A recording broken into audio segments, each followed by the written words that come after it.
Le CAC 40 est toujours dans le vert avant l'ouverture des marchés américains attendus en ordre dispersé de leur côté.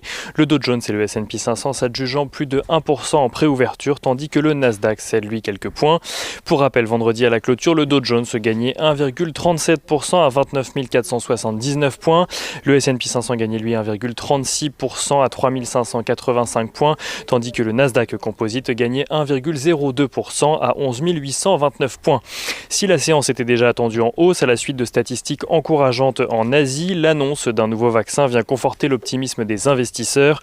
La biotech Moderna a en effet annoncé que le vaccin qu'elle développe à base d'ARN messager est lui efficace à 94,5% selon les essais cliniques de phase 3 réalisés aux États-Unis.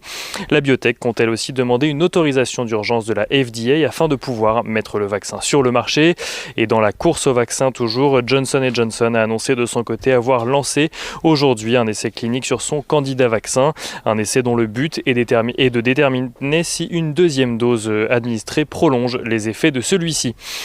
Les Européens haussent le ton de leur côté contre les GAFA. Ce week-end, les investisseurs ont en effet appris que le PDG de Google avait été obligé de présenter ses excuses à Thierry Breton.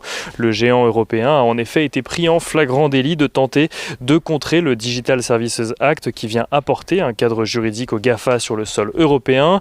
Apple est de son côté attaqué par Max Schrems, un défenseur de la vie privée autrichien qui accuse la marque à la pomme d'utiliser les données de ses utilisateurs sans leur consentement.